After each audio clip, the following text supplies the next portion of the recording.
महाराष्ट्रातला राष्ट्रवादी काँग्रेस पक्ष हा अजित पवारांचाच आहे असा निर्वाळा निवडणूक आयोगाने दिला। पक्ष आणि घड्याळ चिन्ह निवडणूक आयोगाने अजित पवार गटाला दिलं, तर शरद पवार गटाला स्वतंत्र गट म्हणून मान्यता दिली। लोकसभा निवडणुकीआधी शरद पवार गटाला हा अतिशय मोठा धक्का आहे, कारण महाविकास आघाडीमधील उद्धव ठाकरेंच्या हातून याआधीच पक्ष गेला होता आणि त्यात आता शरद पवारांची देखील भर पडली आहे।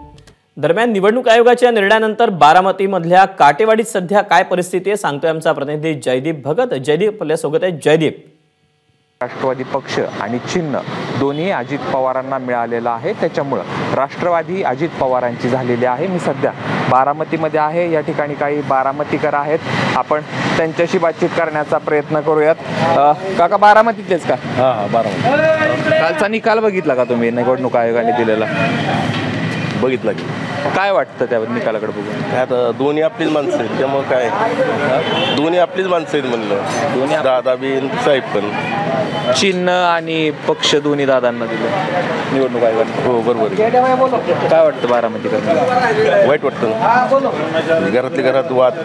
माझ्या मते बारामती शहराच्या दृष्टीने हा अतिशय दुर्दैवी निर्णय आहे।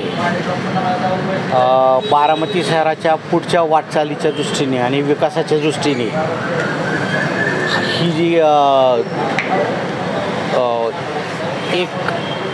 एकत्रितपणा जो होता राष्ट्रवादी काँग्रेसमध्ये, तो जो दुभंग झालेला आहे तो पुढील विकासाच्या दृष्टीने थोडासा नुकसानदायक ठरू शकतो। शरद पवार अन्याय झालाय की साहेब मग काय झाले?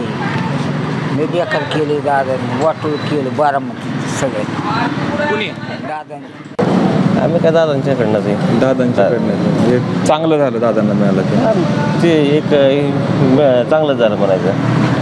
तर बारामतीकर जे आहेत ते काही जणांचं म्हणणं असं आहे की हे व्हायला नव्हतं पाहिजे होतं। जे एकीत जे बळ आहे ते विभक्त झाल्यानंतर जी ज्या पद्धतीने कामं होती त्या पद्धतीने होत नाही आहे। परंतु बारामतीकर हे बोलत नाही आहेत, कारण शरद पवार असतील किंवा अजित पवार असतील हे गेल्या अनेक वर्षापासून त्यांचा थेट बारामतीकरांचा संबंध त्यांच्याशी आलेला आहे।